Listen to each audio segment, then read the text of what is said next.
Auzubillahiminash-shaytanir-rajim. Bismillahir-rahmanir-rahim. Assalamu alaikum students. How are you? I hope you will be fine. First of all, I thanks you for your good feedback. Before I start the lecture, you like, share and subscribe my channel and don't forget to press bell icon. As you know, we are learning about different types of chemical bond and today our topic of discussion is metallic bond. To understand the metallic bond, first we will see the structure of metals.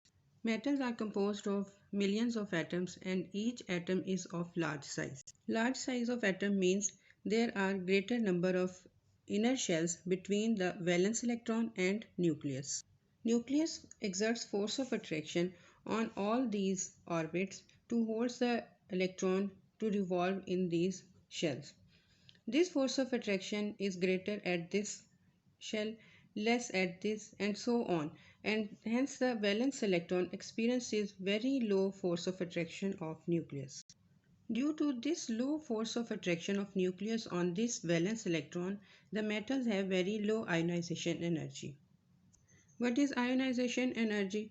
Ionization energy is the amount of energy required to remove the most loosely bound electron from valence shell of an atom. It means that the energy which is required to remove an electron from an atom is called ionization energy. Due to these two facts, low nuclear attraction and low ionization energy, the valence electron becomes free to move in the metal. This valence electron will leave the shell and starts moving in the metal. Metal is composed of millions of atoms and valence electron of each atom will leave the valence shell and will be start wandering in the metal structure. Suppose this is a small piece of copper wire and these are the atoms present in the metal piece. Electron from each atom will leave its valence shell and start wandering in the metal and the picture will be like now this. These electrons are now free to move. They are not bound to a particular atom but they experiences the force of attraction from all these nuclei and these electrons are moving from here and in all the spaces in the structure. Due to these free electrons, the positively charged nuclei seems to be merged in the sea of negatively charged ions. Our question was, what is metallic bond? From the word bond, you know that it is the force which holds the atom together in a molecule.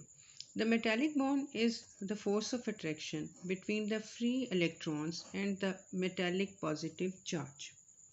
The force of attraction between these positively charged nuclei and the freely moving electrons is called metallic bond.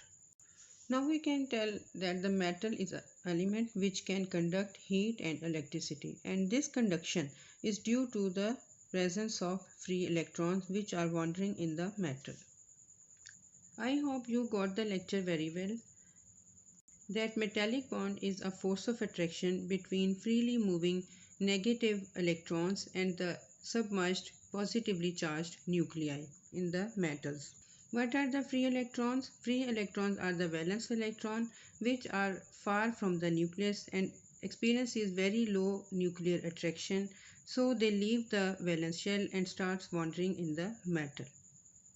It's all about metallic bond. Next we will learn about intermolecular forces.